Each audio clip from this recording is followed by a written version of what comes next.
sconcertanti rivelazioni del demonio a Don Giuseppe Tomaselli durante un esorcismo.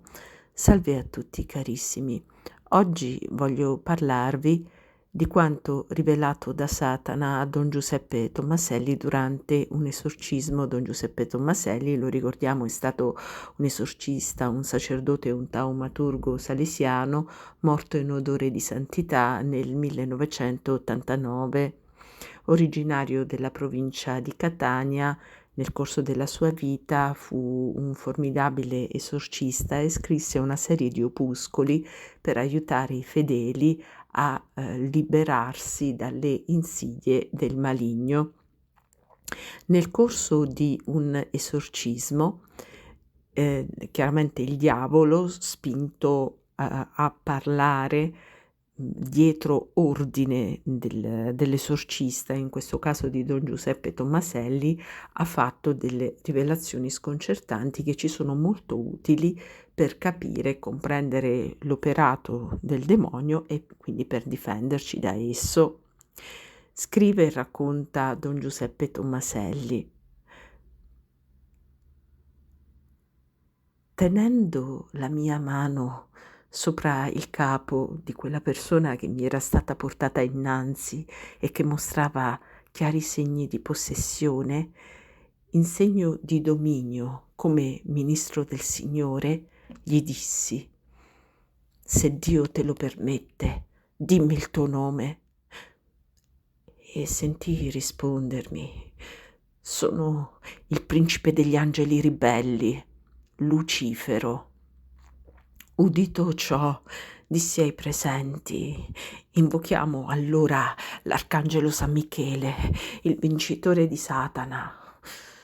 Michele, esclamò l'ossesso, lo conosco. Abbiamo lottato assieme e poi mi ha precipitato ed incatenato negli abissi infernali. 3 volte invocammo San Michele e ad ogni invocazione Satana fremeva sempre di più, tormentando il posseduto. E continuai: che peccato hai fatto in cielo? Ed egli mi rispose: tu lo sai, mi ribellai a Dio. Del resto leggi o no la scrittura? Che Dio ti maledica, o Satana. Ah, ma io sono già maledetto. Nel nome di Dio ti comando di rispondere. Come mai tu, che in qualità di capo mandi in giro i demoni e ti servi di loro, questa volta sei venuto tu in costui personalmente? Oh, i miei seguaci non ci riescono perché costui prega troppo, ma ora devo lasciarlo e ritornare nel pozzo infernale. Là aspetto voi. Ma quest'uomo andrà altrove. Vi aspetto con me nel fuoco. E alterando la voce da far paura soggiunse: fuoco! Fuoco! Che differenza c'è tra il fuoco della terra e quello dell'inferno? Che differenza c'è? Che quello della terra è materiale, quello dell'inferno è di potenza divina. Ma se si proponesse a te: se farai la tale o tal'altra cosa tu uscirai dall'inferno, cosa saresti disposto a fare? Ipotesi inutile, la mia condanna è eterna. Nel nome di Dio rispondi ancora: le anime che stanno nell'inferno, per quali peccati vi sono cadute? Rispondi. Tu lo sai. Lo so, è per la disonestà, ma in modo particolare per adulterio, per omicidio, per ateismo. Se Dio ti permette di parlare, rispondi su questo: Quando vai in giro per il mondo, cosa fai? Io tento, lavoro nella mente umana, spingo alla bestemmia, all'omicidio, all'orto, all'odio, al furto, all'impurità e ad altri peccati.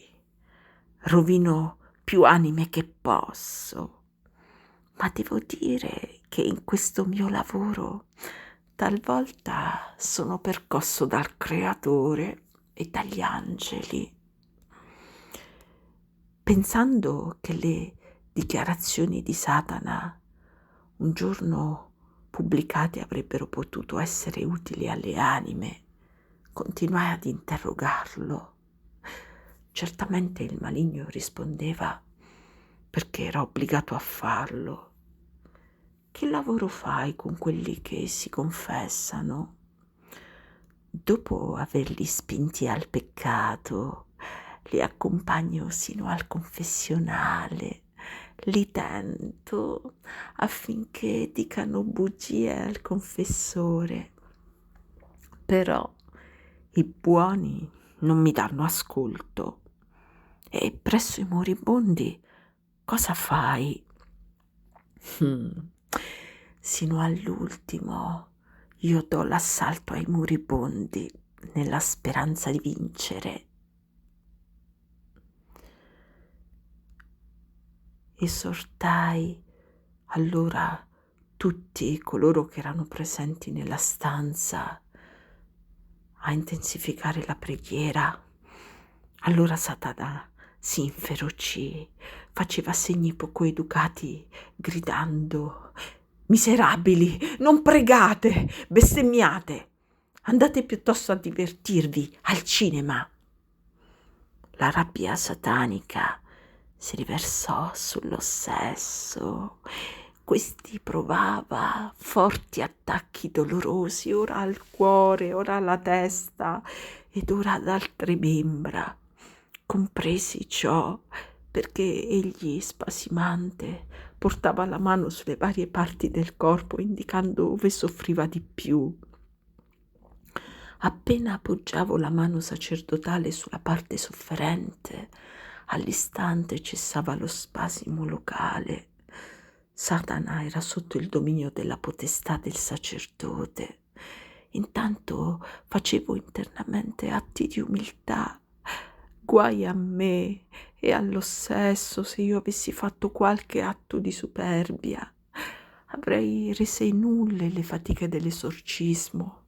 Il maligno tentò di assaltarmi dicendomi parole di lode. Per grazia di Dio io compresi e respinsi l'assalto.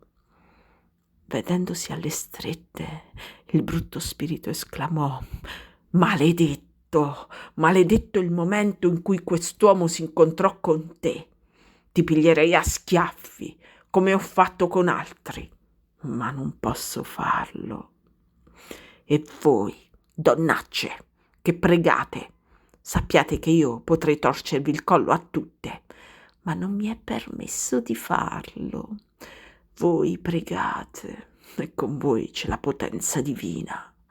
Come posso vendicarmi soltanto sopra quest'uomo? E come posso non fare nulla a voi?» Come tormentai Giobbe nel corpo, così tormento anche questo miserabile. Non posso toccare l'anima sua, ma il corpo sì. E allora io lo faccio soffrire, portandolo in giro sotto la pioggia e lo spavento con orribili visioni. E qui il demonio iniziò a dire una serie di orribili bestemmie, ma io gli toccai le labbra e tacque. Se è volontà di Dio ed egli te lo permette, rispondimi, sei solo in quest'uomo? No, con me ci sono tanti altri. Ho a disposizione una legione di combattenti, demoni a me soggetti. Andiamo in giro per la terra. Conosco tutti io e conosco tutte le lingue e i dialetti. Potrei parlare in tedesco, francese, inglese, spagnolo, portoghese. Se hai altro da dire, Dio te lo permette, parla. Ho da dire questo. Devo lasciare quest'uomo e ritornare nel pozzo eterno, ove Michele mi ha incatenato. Ah, vedi come Gesù trionfa sopra di te. Anche Maria Santissima ti ha schiacciato il capo. Ah, questa donna! Non dirò mai il nome di questa tale. I presenti ripetevano a coro: Viva Maria! Viva Maria! La faccia dell'uomo divenne così brutta come mai l'avevo vista. Dicevo tra me, sembra proprio la faccia del diavolo. E ora esclamai: vai via, Satana! La Madonna deve cacciarti. Allora feci in me la seguente preghiera, invitando i presenti a unirsi alla mia supplica. Oh Dio, per la bontà che hai avuta nel dare all'umanità la Vergine Santissima per madre e per il suo immacolato concepimento, per la sua dignità di Madre di Dio, per la sua assunzione al cielo, per la sua potenza quale Regina degli angeli e dei santi. Ti prego, libera quest'uomo. Sull'istante l'uomo esclamò: Viva Maria! Si alzò e andò a sedere tranquillo e sorridente, dicendo: sento di essere leggero, sono a digiuno, ma ho tanta gioia da non sentire voglia di mangiare.